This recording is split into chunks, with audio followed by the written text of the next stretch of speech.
my dear friends, welcome to my YouTube channel PV's Pavilion. Hope you all are doing well. Tomorrow, അതായത് 19 October 2025, it's a great day for cricket. India is taking on Australia at Perth in Australia for the first ODI match.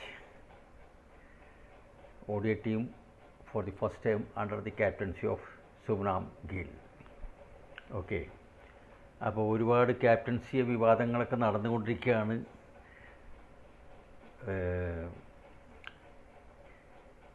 എന്താ പറയുക, ഒത്തിരി നാളുകൾക്ക് ശേഷം Rohit Sharma captain അല്ലാതെ കളിക്കുന്നൊരു മാച്ചായിരിക്കും അത്.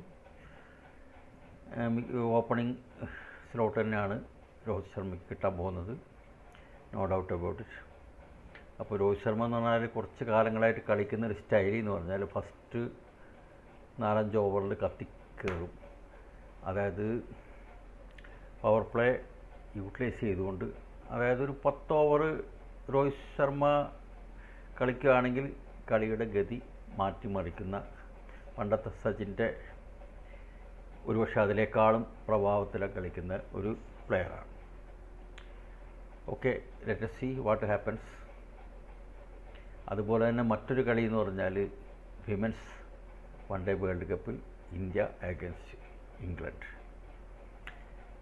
ഇന്ത്യയിലെ പെൺപുലികൾ നാളെ ഇംഗ്ലണ്ടിനോട്. ഇംഗ്ലണ്ട് ഫോർമിഡബിൾ ടീമാണ്, നല്ലൊരു ബെസ്റ്റ് ടീമാണ്. ഓസ്ട്രേലിയയും ഇംഗ്ലണ്ടും സൗത്ത് ആഫ്രിക്കയാണ് ഇപ്പം മികച്ചു നിൽക്കുന്നത്. അപ്പോൾ 4ാം സ്ഥാനത്താണ് ഇന്ത്യ അറ്റ് ദി പ്രസൻറ്റ് നിലകൊള്ളുന്നത്. 2 വിന്ന് 2 ലോസ്. ഇനി റിമൈനിങ് 3 മാച്ചസ് ഉണ്ട് ഇന്ത്യക്ക്. ഇനി കളിക്കാനുള്ളത് നാളത്തെ ഇംഗ്ലണ്ട്, പിന്നെ New Zealand, and last match I think against Bangladesh. Okay, ബംഗാളീസും നല്ലൊരു ടീമാണ്, ആരെയും കുറച്ച് കാണാൻ പറ്റത്തില്ല. പക്ഷേ ഈ വൺ ഡേ വേൾഡ് കപ്പിൽ, വിമൻസ് വേൾഡ് കപ്പിൽ വന്നൊരു പ്രശ്നം എന്ന് വെച്ചാൽ ഒരുപാട് മാച്ചുകൾ ശ്രീലങ്കയിൽ കൊളംബോയിലാണ് കളിക്കുന്നത്. അവിടെ ഭയങ്കര മഴയാണ്. അപ്പോൾ ഒത്തിരി മാച്ചുകൾ നോ റിസൾട്ടായിട്ട് പരിണമിച്ചിരിക്കുകയാണ്. That's not good for cricket.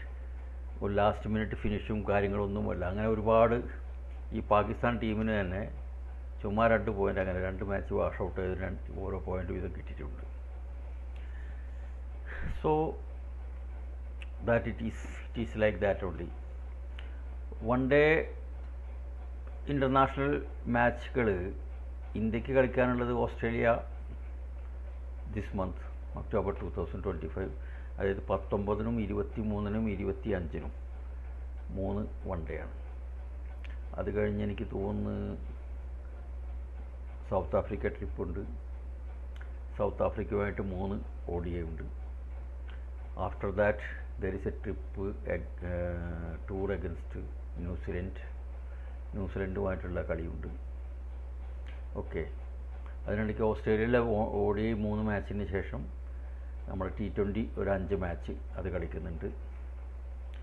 Okay, അപ്പോൾ ഇനി അങ്ങോട്ട് ക്രിക്കറ്റ് ഫുള്ളി പവർ പാക്ക്ഡ് ദിവസങ്ങളാണ് വരാൻ പോകുന്നത്. ഓക്കെ, അപ്പോൾ ഇനിയിപ്പോൾ നമുക്ക് നാളത്തെ കളി നോക്കാം. 2 മാച്ചും ഇമ്പോർട്ടൻ്റ് ആണ്. ഒരു സ്റ്റാർട്ട് കിട്ടുക എന്നുള്ളത് മെൻസ് ക്രിക്കറ്റിൽ ഭയങ്കര ഇതാണ്. ഫസ്റ്റ് മാച്ച് ജയിക്കുകയാണെങ്കിൽ തന്നെ നല്ലൊരു പോസിറ്റീവ് ആറ്റിറ്റ്യൂഡോട് കൂടി ഇറങ്ങിക്കഴിഞ്ഞാൽ ജയിക്കാവുന്ന കളിയുള്ളൂ ഓസ്ട്രേലിയയോട്. അങ്ങനെ ഇതൊന്നുമില്ല. അവിടെ ഇപ്പോൾ മിച്ച് മാർഷാണ് ODI captain. It's A all round player, very nice player, very good bat. അപ്പോൾ ഒരു ഈക്വലി 2 പൊട്ടൻഷ്യൽ ഈക്വലി എന്താ പറയുക പവർഫുള്ളായിട്ടുള്ള 2 ടീമിൻ്റെ മാച്ച് നമുക്ക് നാളെ വീക്ഷിക്കാം. ഓക്കെ, പിന്നെ അത് കഴിഞ്ഞിട്ട് എന്ന് പറഞ്ഞാൽ 2026 ഫെബ്രുവരിയിലാണെന്ന് തോന്നുന്നു T20 വേൾഡ് കപ്പുണ്ട്. T20 വേൾഡ് കപ്പിൻ്റെ മാച്ചുകൾ എന്ന് പറഞ്ഞാൽ ഫെബ്രുവരിയിലാണ്. അതിൻ്റെ ടൂറ് ഇതെല്ലാം ഔട്ടായിട്ടുണ്ട്. അപ്പോൾ അത് ഇന്ത്യയിലും കൊളംബോയിലും വെച്ചിട്ടാണ്, ശ്രീലങ്കയിലും ഇന്ത്യയിലും വെച്ചിട്ടാണ് നടക്കുന്നത്.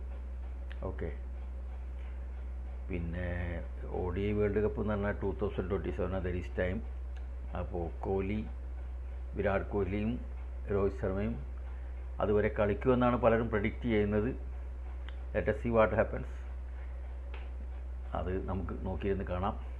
അപ്പോൾ നാളത്തെ മാച്ചുകൾ എല്ലാവരും വീക്ഷിക്കുക, എന്നിട്ട് അഭിപ്രായങ്ങളൊക്കെ രേഖപ്പെടുത്തുക. ഓക്കെ, നാളെ വൈകിട്ട് കുറച്ച് ലേറ്റായാലും വീഡിയോ കൊണ്ട് വരുന്നതായിരിക്കും. അപ്പോൾ നിങ്ങൾക്ക് വീഡിയോ ഇഷ്ടമായെങ്കിൽ ലൈക്ക് ചെയ്യുക, സബ്സ്ക്രൈബ് ചെയ്യുക and share it if possible. Thank you very much. Good night.